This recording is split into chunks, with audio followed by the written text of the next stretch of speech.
हमने यहाँ जैसे कि जेंडर के बारे में समझाया था। जेंडर क्या कहलाता है?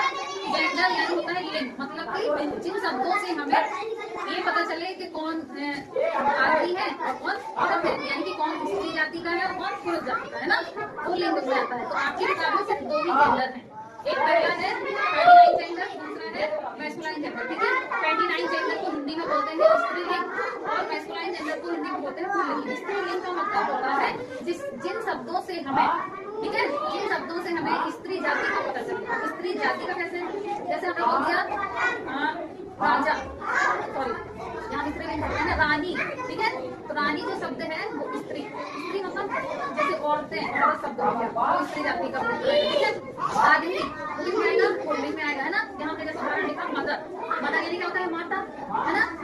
और सिस्टर, सिस्टर बहन होता है ना, ये सभी स्त्री जाति में। ठीक है, मुर्गी हो गया, आंट, आंट यानी होता है, आंट यानी क्या होता है? चाची, क्या होता है? चाची, चाची।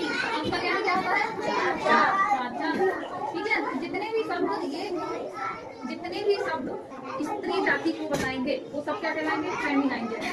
ठीक है, जैसे हमने बोल दिया जैसे हमने नैन्सी का नाम लिया, ठीक है, स्त्री जाति का। मान लो हमने यहाँ सत्यम का नाम लिया, सत्यम, तो किसमें आएगा?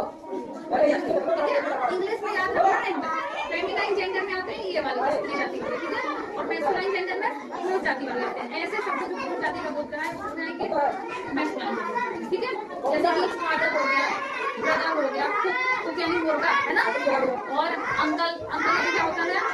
चाचा, क्या होता है? चाचा, चाचा, अंकल यानी चाचा होता है।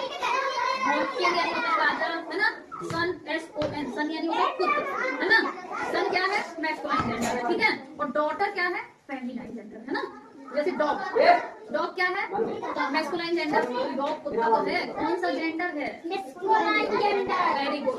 और डॉग का फेमिनाइन जेंडर क्या होगा? बिच, क्या होगा? बिच, बिच यानी क्या होता है? कुतिया। हाँ, आई बात समझ में। जैसे हमने बोला प्रिंस, ठीक है, प्रिंस यानी क्या होता है? राजकुमार, क्या होता है? राजकुमार। प्रिंस कौन सी जेंडर में आएगा? कौन सी जेंडर में? मैस्कुलाइन। अब प्रिंस का फेमिनाइन जेंडर क्या होगा? ये पूछा जाएगा ऐसे, इस तरीके से। मुझे बताइए कैसे प्रश्न आएंगे। प्रिंसेस क्या होगा? प्रिंसेस यानी क्या होता है? क्या होता है? राजकुमारी। अभी बात समझ में। फेमिनाइन जेंडर में सारी स्त्री जाति का जो बोध कराते हैं वो आते हैं, मैस्कुलाइन जेंडर में जिससे पुरुष जाति का बोध होता है जिन शब्दों से, वो सारे शब्द मैस्कुलाइन जेंडर में आते हैं। आगे बात समझ में।